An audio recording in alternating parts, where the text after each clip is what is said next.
Welcome বন্ধুরা, cooking বাইটসে তোমাদের সবাইকে স্বাগত। আজ আমি বানাবো লাউ দিয়ে মুসুর ডাল। চলো শুরু করি। প্রথমে কড়াইতে তেল গরম করে তার মধ্যে কাঁচা লঙ্কা চিড়ে দিয়ে দিচ্ছি।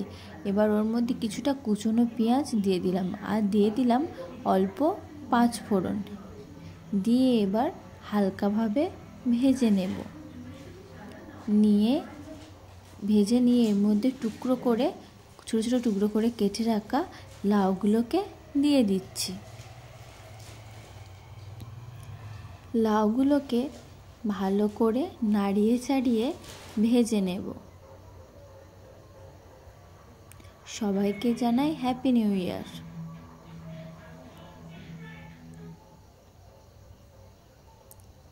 ভালো করে এইভাবে নাড়িয়ে চাড়িয়ে ভেজে নিচ্ছি।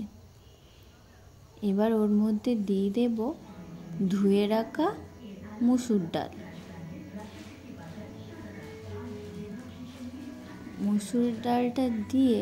মুসুর ডালটাও লাউয়ের সাথে ভালো করে ভেজে নেব।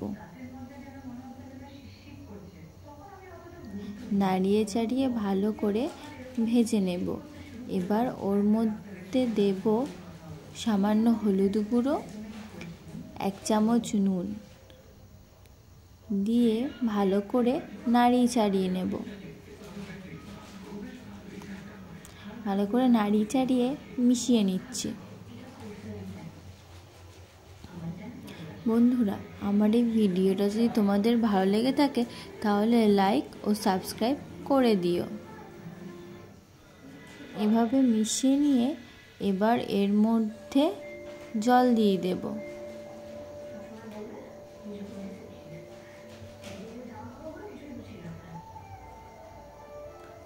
জল দিয়ে এবার ঢাকনা দিয়ে সিদ্ধ হতে দেব।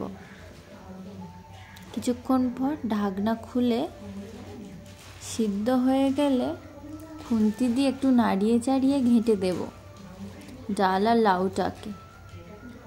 এভাবে নাড়িয়ে চাড়িয়ে একটু ঘেঁটে দেব, আর দিয়ে দেব 1 চামচ চিনি।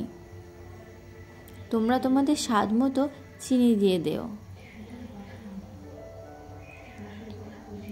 চিনিটা দিয়ে ভালো করে নাড়িয়ে চাড়িয়ে গায়ে মাখো মাখো হয়ে আসলে নামিয়ে নেব। তোমরা এটা গরম ভাত বা রুটির সাথে খেতে পারো। এই পর্যন্ত, আবার আসবো অন্য কোনো ভিডিও নিয়ে।